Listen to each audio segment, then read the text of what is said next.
Bonjour les enfants, bonjour à tous, Shana Tova, j'espère que les fêtes se sont bien passées. Nous allons commencer aujourd'hui la paracha Bereshit. Et oui, cette première paracha de l'année qui va nous faire commencer le premier livre de la Torah.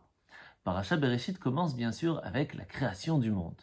Les 6 premiers jours de la création et en fin de compte, après que l'homme fut créé, l'homme et la femme fut créés, le Shabbat, le 7e jour. Une grande question s'est posée pendant des générations et des générations.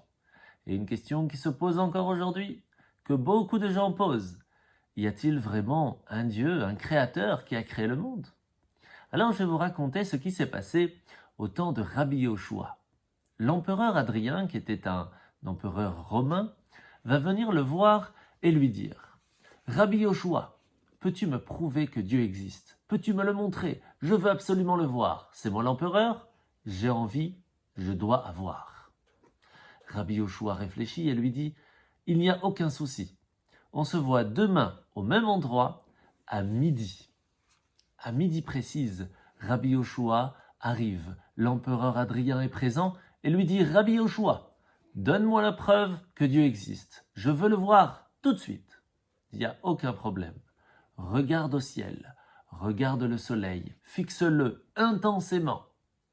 Et bien sûr, l'empereur Adrien ferme les yeux. « Rabbi Yoshua, tu sais très bien, je ne peux pas voir le soleil. » C'est là qu'il lui dit « Mais si tu ne peux pas voir le soleil qui n'est qu'un serviteur de Dieu, comment peux-tu penser réussir à voir Dieu lui-même ?»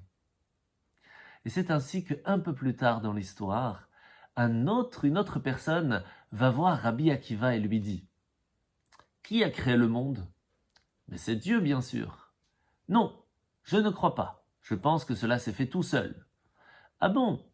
Alors je vais te poser une autre question.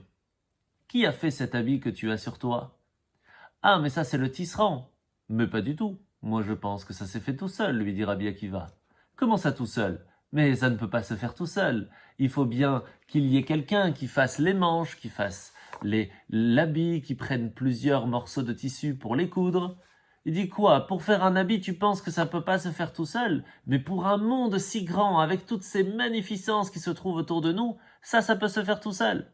Ce n'est pas logique ta façon de penser. Et c'est ainsi qu'en fait, on comprend tout simplement que nous avons un Dieu extraordinaire, un créateur du monde qui s'est basé sur la Torah pour créer le monde que nous avons autour de nous. Alors bien sûr, maintenant ce qui est important, c'est de regarder ce qu'il y a dans la Torah pour comprendre pourquoi ce monde a été créé. À demain les enfants.